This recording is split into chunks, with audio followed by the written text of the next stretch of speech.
Hi, I'm Jessica Ng from Assurance Real Estate Acquisition Inc. And I have here Raeann Lefebvre, and she's our mortgage broker, and I have to say she's the best one. So I'll be asking her some questions today, hopefully to help you with any mortgage broker questions you might have.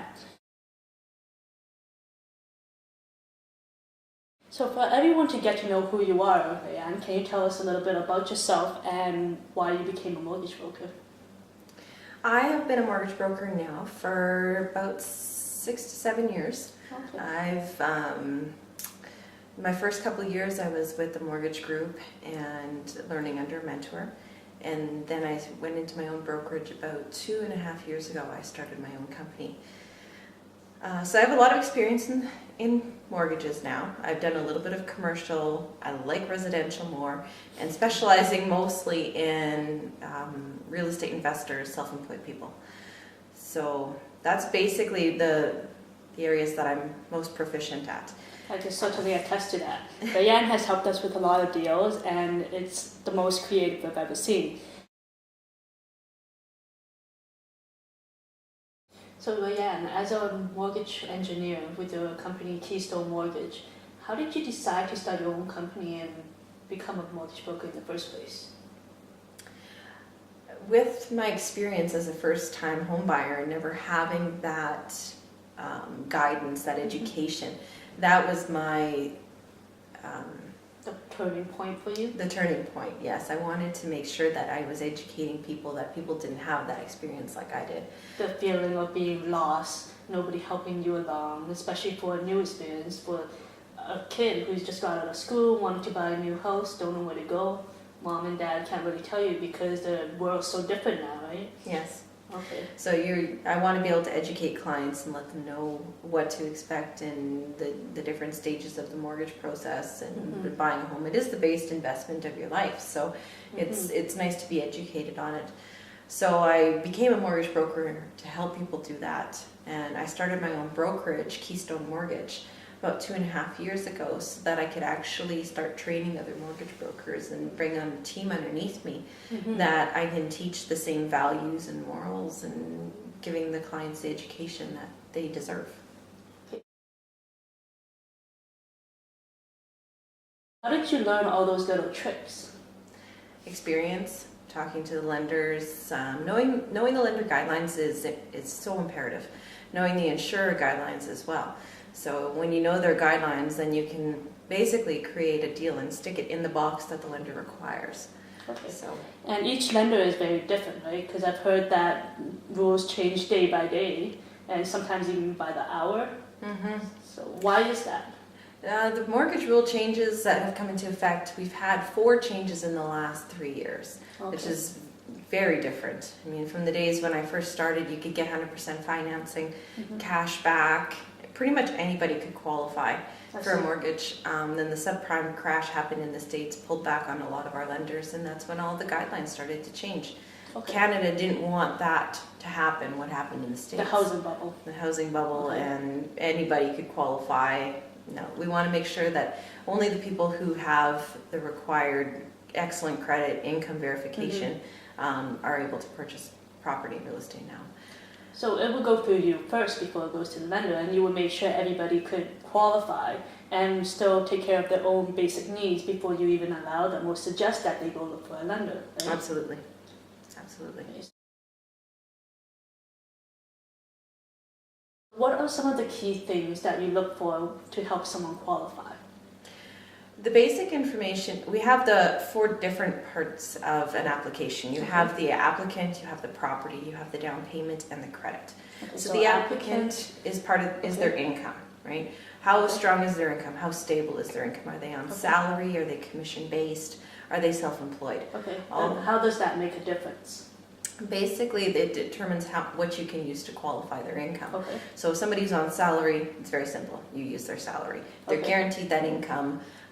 If they're on probation, then you can't use that income because they can be fired. Within the 3 months, right? Exactly. Okay. After they're off probation, there has to be grounds in which to fire somebody.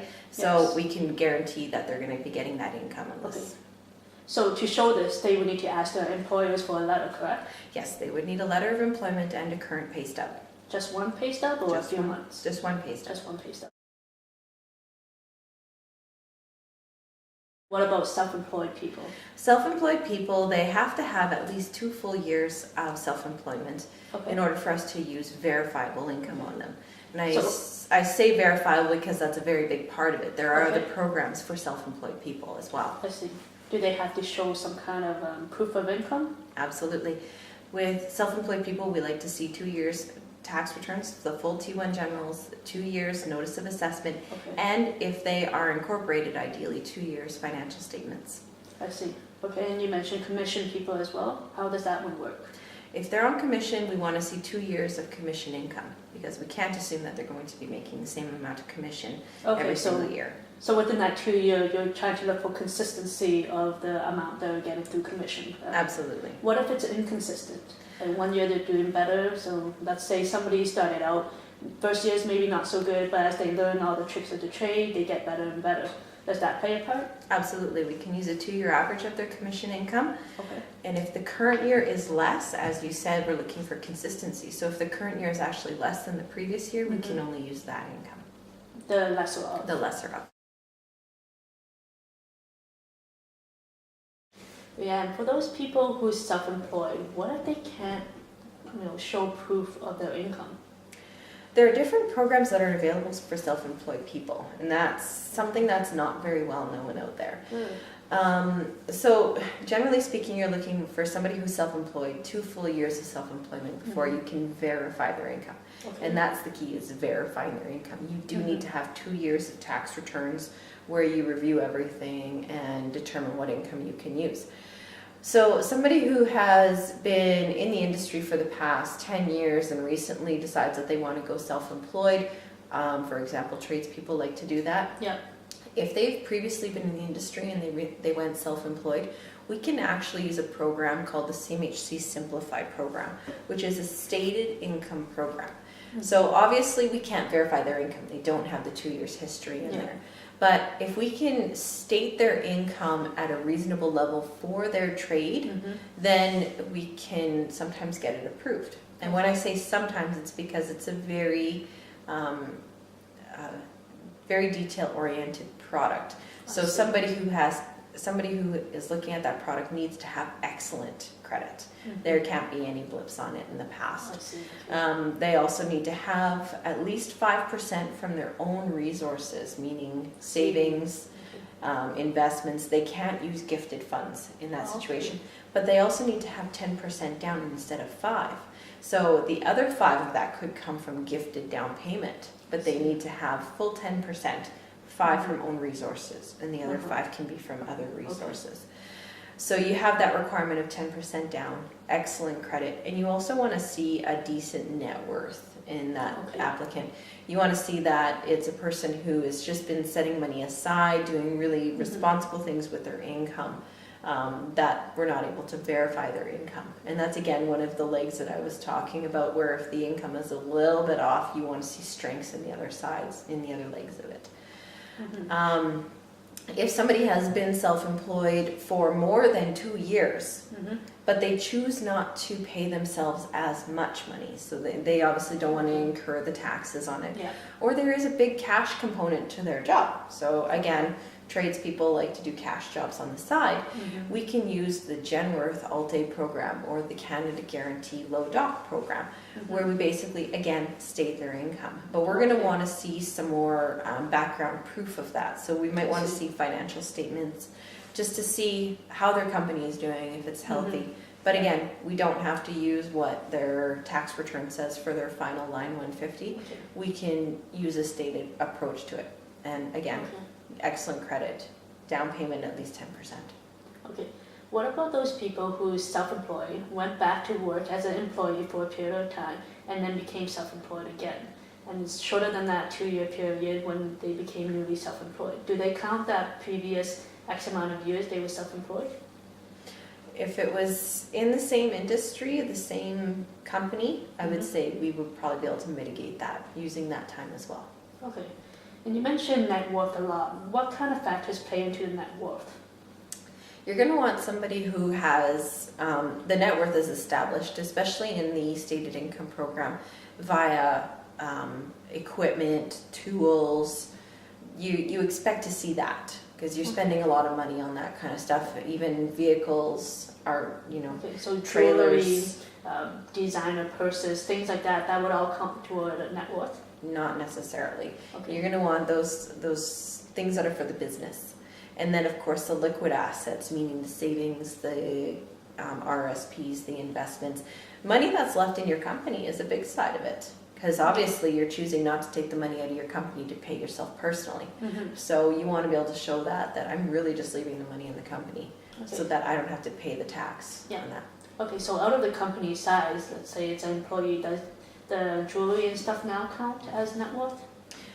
Jewelry, yes, it does count towards net worth. It's just, we look at it as being part of your household goods, your Okay. personal effects, Mm-hmm. so it doesn't have as much weight as the liquid assets or the equipment. Okay. So some other things that account for net worth would be any house you have, vehicles you have, minus the loan on it, and then things like maybe commodities, silver, gold, that type of stuff. Yes. Okay. Property is a regular single-family dwelling in a major urban center. You are pretty much open to any lender that is out there. If you have properties that are acreage properties or even worse, farm properties, you have very few lenders that will actually look at those types of properties. You said farmland is even worse. Why is that? Because farmland, if somebody is a farmer and they're farming, they buy the property to be a farmer, Okay. you only have one or two different lenders that will actually look at financing somebody who is a farmer. And the Okay. reason being is because it's seen as more of a commercial side than a residential. I see. Okay. Somebody cannot be foreclosed on if you're taking away their livelihood and if you're taking away their land and their source of Mhm. income. Okay. It follows a different set of government guidelines. Okay. So what are some ways that they can do, or what can they do to make it more attractive to a lender?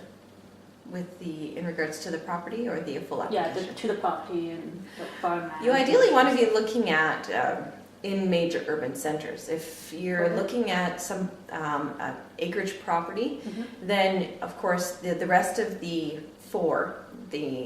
income, the down payment, and the credit have to be impeccable because the property Okay. itself is not as secure. You have a smaller market of people who are going to be willing to purchase an acreage versus in the city. Yeah, there's a lot of people who wants to live in the city versus an acreage. Exactly. Okay. So that's where you have the four. I always like to say it's four legs of a chair. If one of them is weak, it can still stand up. But if two of them are weak, it'll fall down. Yeah. Okay. So for the property, does it matter about the age, the condition it's in, and things like that? Absolutely.